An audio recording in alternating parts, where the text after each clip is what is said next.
Hello, now you revisit Mars again and back to its creator. Yes. A guy called Old Avogadro, and he said...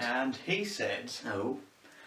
Uguale volume di gas nel stel condizione di temperature, di pressione, contengono el stesso numero di molecule.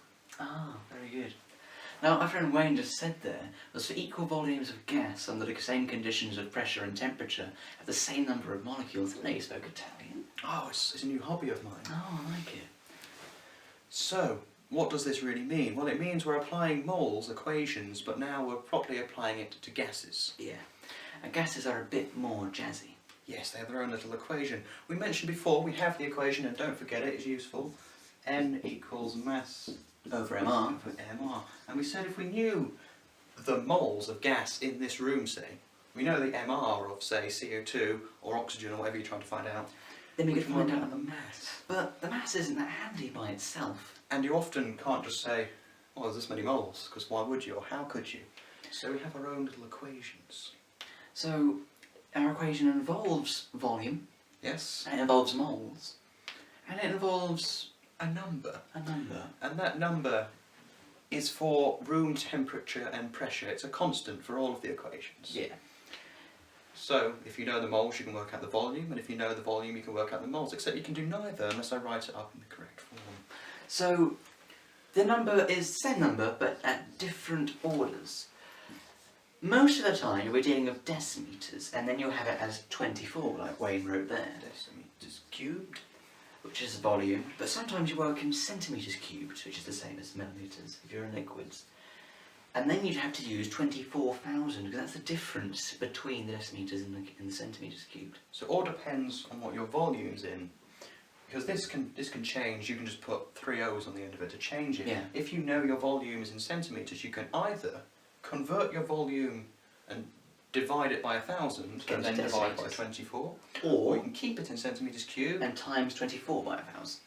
Either way works, as long as on the top and on the bottom you're either in decimetres cubed for both, or centimetres cubed for both. As long as you keep it constant, you're all good. And moles doesn't do anything like that. No, that will just give you moles. So if you know the volume of a room and you know it's at room temperature and pressure. Now, Wayne, I've got a question. Yes. What is room temperature and pressure? Well, room temperature, say about 25 It degrees. is 25 degrees. Is the value they like. 25 degrees Celsius, that is. It's not degrees Kelvin or No. Fahrenheit. No, Kelvin, you'd be dead, and Fahrenheit's silly. And 1 atmosphere. Yeah, that's the easiest way to write it. You can write it in mercury bars or... Pascals. Yeah, but 1 atmosphere is the nicest to remember, and the one they normally quote. I think it's 1 bar as well. Yeah, I it might think be it more is. than 1 bar, but I think it's 1 bar. I would use 1 atmosphere. Yeah. You can write that in Kelvin, but it's not really necessary until like 2. If you did want to write it in Kelvin, in case you don't do physics, just add 273. Yeah. It's another measurement of temperature. Yeah. So that's you may be asked there. But if we know the volume of this room, we could work it out. It's quite an odd shape, actually. It is not shaped. Especially because the audience has its own little curve. It does. But if we worked out volume and we said this is room temperature and pressure, we can work out how many moles of, say, CO2. Yeah. And then if we work out moles, we know the MR of CO2, we can work out the mass of CO2 in this room. I hope Yeah. it's not too much. I don't. But CO2 is not that bad. It's alright. It's not like CO. Oh, that's really bad. That is really bad. But we're not yet finished. Why not? Now we're going to go talk about a thing called standard concentrations. Yes. So first we need to talk about solutions. So we've got these 2 equations. So we're just talking about gas. Solutions is more about liquids. Yep. So we've got our 2 equations so far. They're up there, just wrote them About out. to meet another one. You'd have to remember all of these. You don't get any new any equations in the chemistry exam.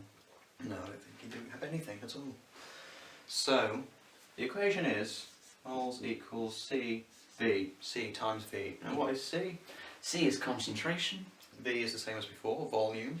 but this time you have to have volume in decimeters cubed. That's just what you do. And the reason for that is that concentration is measured in moles per decimeter cubed. Now you can't Yeah. divide that by 1,000 or times it by 1,000 and get it into centimetres cubed. You can't do that. It No. it stays as it is. So you have to times by decimeters cubed to cancel those 2 to get moles. Absolutely. So make sure it's always in decimeters cubed. And that's your new equation. It's to do with solutions. And Trivma, you mentioned standard solutions. Now what's that? I did. Well, that's the solution of a known concentration. Yes, and that can be useful for comparing things. It can be useful for knowing exactly where you stand and what you're doing. Or And working out simple equations. yeah. It's used in titrations and all sorts of other things along those lines. Titration is something you're doing a lot of, and our top corner appears to be having a bit of one over there. And we'll get onto that in a few chapters' time, what it is, but it uses all this stuff, so get ready. Absolutely. And I think that's all our new equations. I think it is. I'm going to learn French now. Alright, I look forward to that. And I think I'm going to learn more Italian. Yeah? Yeah? Yeah. I would like to go to Italy. Volume I to would gas, love remember? pizza. Yeah.